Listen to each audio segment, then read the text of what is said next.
മച്ചാന്മാരെ, നമ്മൾ ഇന്ന് കായലിൻ്റെ ഒരു വീതി കുറഞ്ഞ ഭാഗത്താണ് വേട്ടയ്ക്ക് എത്തിയിരിക്കുന്നത്. കടലിലുള്ള സകല മീനുകളും ഈ കായലിലേക്കും കയറി വരും. വേലിയേറ്റ സമയത്താണ് അവർ കായലിലേക്ക് വരിക. ആ സമയത്ത് നമുക്കിവരെ കായലിൽ നിന്നും പിടിക്കാനായിട്ട് സാധിക്കും. അപ്പോൾ കലേഷേട്ടൻ നടന്ന് നമ്മുടെ സ്പോട്ടിലേക്ക് പോയിക്കൊണ്ടിരിക്കുകയാണ്. ഇവിടെ അടുത്ത് തന്നെയാണ് നമ്മുടെ സ്പോട്ടുള്ളത്. നിറയെ പുല്ലുകളൊക്കെ നിറഞ്ഞു തരുന്ന ഒരു പറമ്പിലൂടെയാണ് നമ്മൾ നടന്നുകൊണ്ടിരിക്കുന്നത്. അങ്ങനെ കലേഷേട്ടൻ നടന്ന് നമ്മുടെ സ്പോട്ടിൽ എത്തിയിരിക്കുകയാണ്. ആൾട്ടർനേറ്റ് റോഡും റെയിലും ഉപയോഗിച്ചുള്ള ഫിഷിംഗ് ആണ് കലേഷേട്ടൻ ഇന്നിവിടെ നടത്തുന്നത്. ഇവിടെ ബെയ്റ്റ് ഇട്ടാലും മീൻ കിട്ടും. ജീവനുള്ള ചെമ്മീനും അതുപോലെ തന്നെ നമുക്ക് ഷാഡുകൾ ലൂറുകളൊക്കെ ഉപയോഗിച്ച് ഇവിടുന്ന് മീൻ പിടിക്കാനായിട്ട് പറ്റും.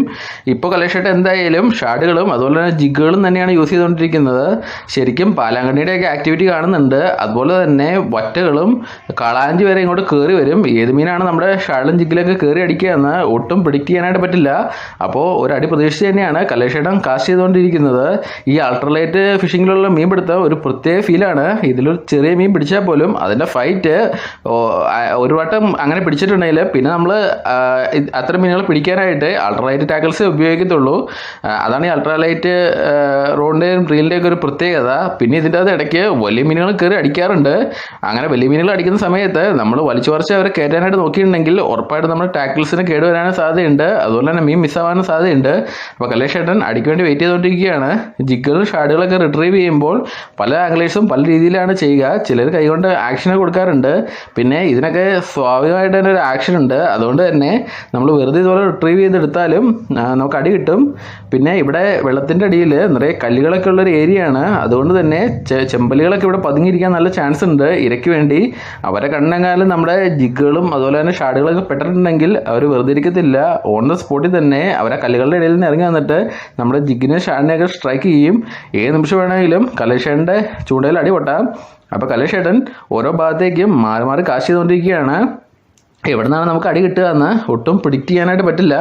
വറ്റകളൊക്കെ കിള കുത്തിയാണ് കടലിൽ നിന്ന് ഇങ്ങോട്ട് കയറി വരിക വേലിയേറ്റ സമയത്ത്. പക്ഷേ അവർ കൂടുതൽ സമയം ഇവിടെ നിൽക്കത്തൊന്നുമില്ല. വേലിയേറ്റ തുടങ്ങുമ്പോൾ തന്നെ അവർ വന്ന സ്പീഡിൽ തന്നെ കടലിലേക്ക് തന്നെ തിരിച്ചു പോകും.